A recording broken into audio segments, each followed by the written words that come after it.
Hello family, good morning. कैसे हो आप सब? उम्मीद करते हो सब बहुत अच्छे होंगे। तो मैं आज बनाने वाली हूँ चावल की पुआ, जो मेरी स्पेशल रेसिपी है और मीठी है तो मुझे तो बहुत ज़्यादा पसंद है।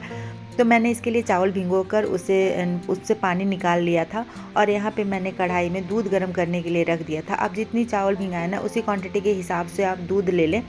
तो मैंने यहाँ हाफ़ के जी जैसे चावल भिंगाई थी, तो मैंने यहाँ हाफ़ के जी दूध से थोड़ी सी कम ली है। तो यहाँ पे मैंने दूध कढ़ाई में ले लिए। ये जब तक उबलता है ना तब तक मैं थोड़ी सी चाय पी लेती हूँ। तो यहाँ पे दूध मैंने कढ़ाई में बैठा दिया है और मैं थोड़ी चाय पीने चली गई हूँ। चाय पीते तक यहाँ पे दूध पूरी तरह से गर्म हो चुकी है और पूरी उबल चुकी है। तो अभी मैं इसे थोड़ी सी और गर्म करूँगी, खौलाऊँगी। ये थोड़ी खौल जाएगी ना तो इसे मीडियम आंच कर मैं इसमें चावल जो मैंने अलग से रखा था भिगोकर, उस चावल को मैं इस पे डाल दूँगी और एकदम कम आंच में, मीडियम आंच में इसे 1 से 2 मिनट तक थोड़ी देर चलाऊँगी। उसके बाद मैं गैस बंद कर दूँगी। यहाँ पे मैंने जो भी बची खुची चावल थी सबको मैंने डालकर थोड़ी सी चलाकर मैंने यहाँ पे गैस बंद कर दिया था। ज़्यादा देर इसे गर्म ना करें दूध में डालने के बाद। हो सके तो दूध जब ज़्यादा खौल जाए ना तो आप चावल डालकर ही बंद कर दें, नहीं तो ज़्यादा से ज़्यादा 1 से 2 मिनट इसे चलाकर बंद कर दें। अब मैं ये मेरी हो गई थी, मैंने इसे बंद कर दिया। ये जब तक ठंडी हो रही है ना, इसे ठंड हो जाए तभी इसे पीसे। जब तक ये ठंड हो रही है तब तक मैंने गुड़ निकाल लिया था।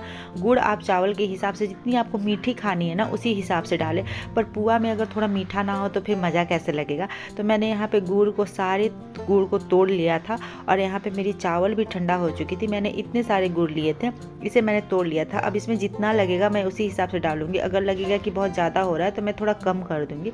यहाँ पे मेरी चावल भी ठंडा हो चुकी है और मैं इसे पीसने के लिए ले रही हूँ।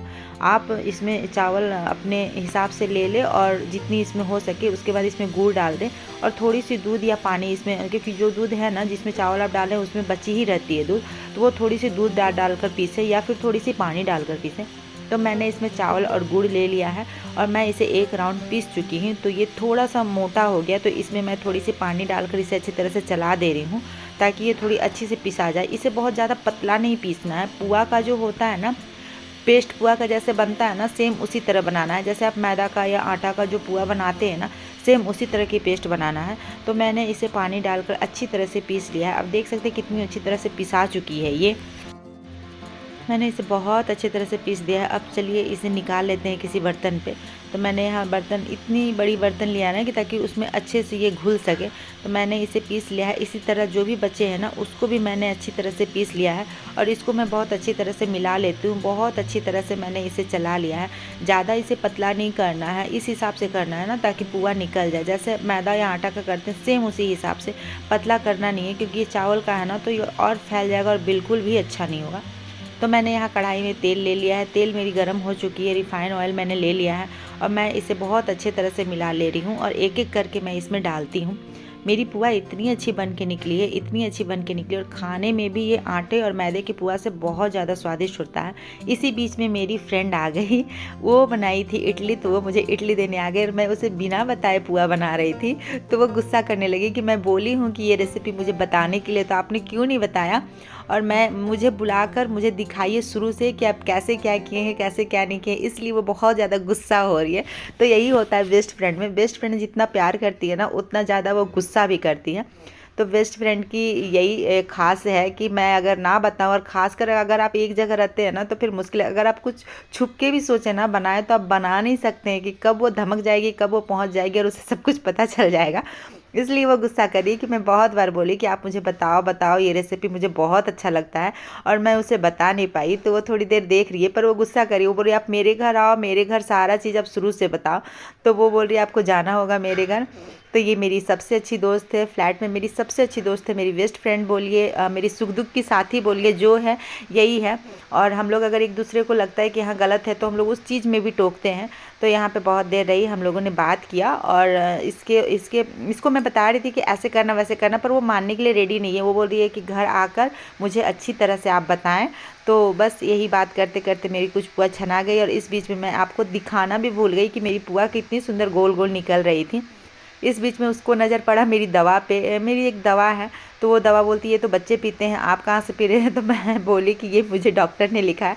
तो वो हंसने लगे कि आप भी बच्चे से कम नहीं है।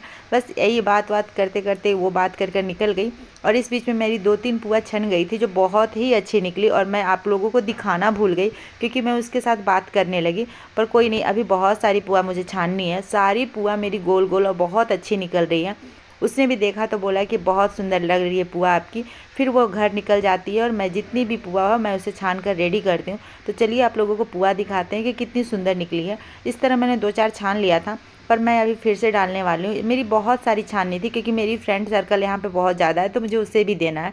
तो यहाँ पे मैंने पुआ के लिए डाला है। आप देख सकते हैं कितनी सुंदर गोल गोल निकल रही है। सारी पुआ मेरी इसी तरह गोल गोल करके निकल रही है। बहुत ही अच्छी बनी है, आप देख सकते हैं। और इतनी सॉफ्ट है ना कि इसे कोई भी एज के खा सकते हैं, चाहे बुजुर्ग हो चाहे कोई भी हो, इसे की कोई भी एज के खा सकते हैं क्योंकि पुआ बहुत ही सॉफ्ट बनकर निकलती है। इस तरह मेरी सारी पुआ बन चुकी थी। तो इस तरह करके मैंने एक नहीं दो नहीं बहुत सारा बनाया, और उसके बाद में सारी जितनी भी मैंने पुआ बनाई थी, कुछ तो मेरी फ्रेंड सर्कल को देना था, तो उसी हिसाब से मैं अकेले रहती हूँ पर मुझे ज़्यादा बनाना पड़ता है। तो ये भी मैंने जो डाला है ना, ये भी देखिए कितनी सुंदर फूल कर निकली है।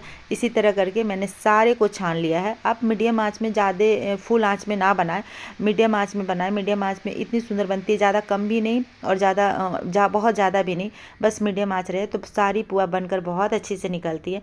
तो चलिए इसी तरह और भी सारा बना लेते हैं।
तो यहाँ पे मैंने सारी पुआ बना ली है। सारी पुआ मेरी बहुत ही अच्छी बन के निकली है, और ये पुआ अंदर की तरफ कच्चा भी नहीं है क्योंकि मैंने मीडियम आंच में बनाया है, तो ये अंदर की तरफ बहुत अच्छी से पक के निकल चुकी है, आप देख सकते हैं।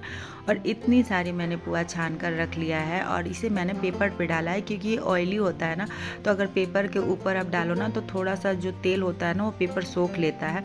तो मैंने यहाँ सारा पुआ को पेपर के ऊपर डाला है। तो इसी के साथ मैं वीडियो की एंड करती हूँ। अगली वीडियो में फिर से मिलती हूँ। तो इसी तरह मेरे ब्लॉग पे बने रहिएगा। अगर वीडियो थोड़ी भी अच्छी लगी हो तो एक लाइक, सब्सक्राइब, शेयर ज़रूर कीजिएगा।